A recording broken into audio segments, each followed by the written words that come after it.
Good afternoon, this is Lynx. I wanted to take a look at two particular cards from Lenormand, show you how I, from my own experience, break down and what my process is for breaking down the meaning of a card when I'm working with it.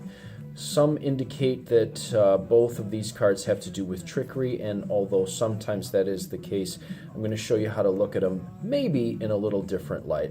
Now, some people suggest that the fox has to do with your job or your day-to-day stuff, what you do 9 to 5 or day-to-day, day in, day out, but that seems more like a whip thing to me. Anyone who has a job that they go to over and over and over in a repetitive way, that seems more like a whip thing, because the whip tends to come up with those things that drive you over and over and over and over and over again. Also, most people aren't really crazy about 9 to 5 jobs, and the whip seems more like the, get back to work kind of thing. So usually I look at the whip as someone's job. Security itself I look at as something like the anchor, and I usually look at maybe the ship to indicate commerce and or business that's taking place, especially when individuals are doing sales or have a larger perhaps set of business interests involved in a situation. So it's not always as simple as this card indicates this, although some people like to use this as a job card.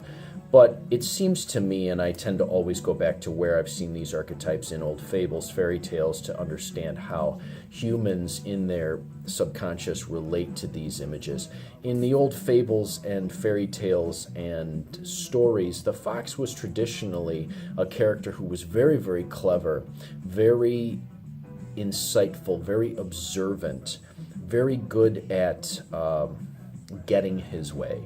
And although some people indicate that that is indicative of trickery, I'm going to suggest that perhaps you look at the fox as an indicator of a need for looking at something more closely, analyzing it, observing it,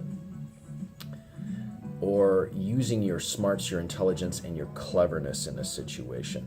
This can indicate an individual who's very, very clever, very sharp, very shrewd, an individual who can figure things out, an individual who has a great deal of innovation and inventiveness at his or her disposal.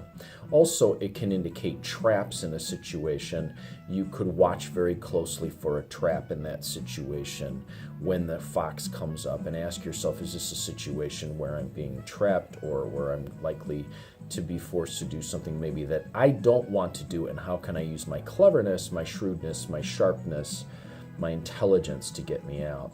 So I tend to look at the fox as an individual or a situation or a house that has to do with using your intelligence, being intelligent, in some cases learning new things, especially if the book comes up around with it.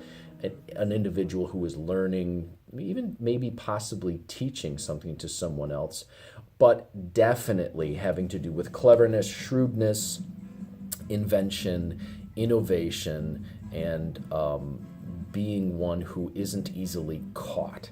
So sometimes it indicates that you're going to avoid being trapped in a situation or use your cleverness to slip the noose, as it were.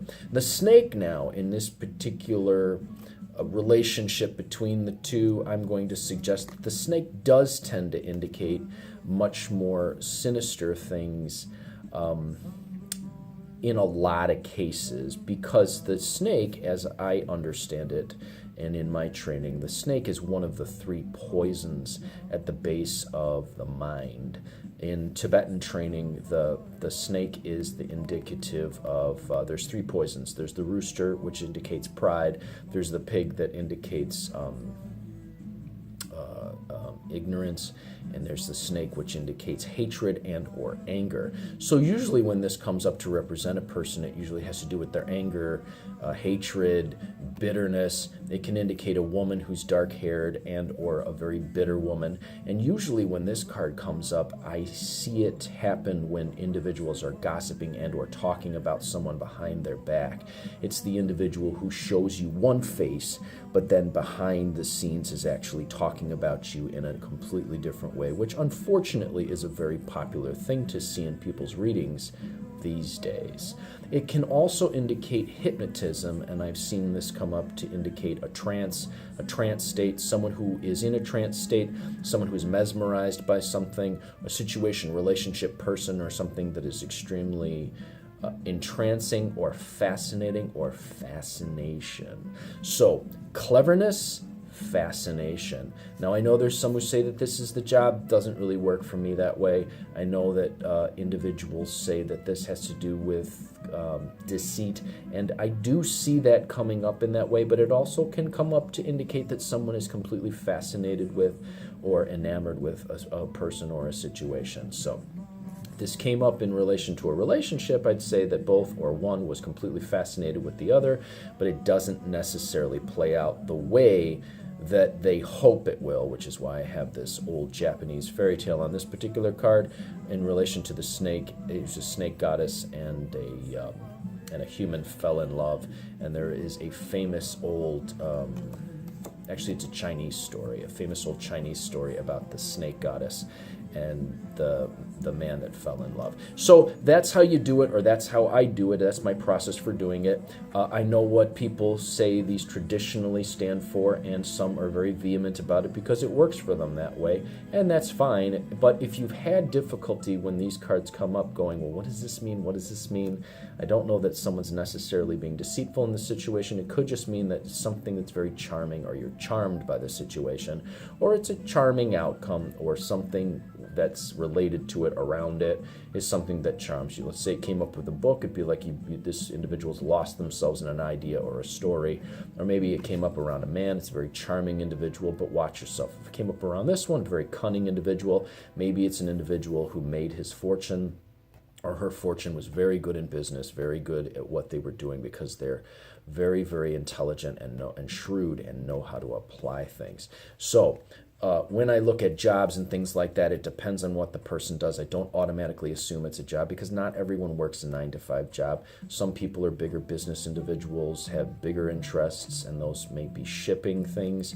Some people do have a 9-to-5 job that might be more like the whip, and some people just find different, more unusual ways to make a living. But security comes into the play. Maybe that's the anchor. So that's how I do it. If you have any questions on any particular card meanings, go ahead, put it in the thing below. I'll do my best. I'll do a little video on it and show you a little more about what the cards mean as I understand them from my experience in all the years that I have been reading with Lenormand. These are the Lucky Links fortune cards. If you want to get yourself a set of these, go ahead and email me, conjurehope@gmail.com.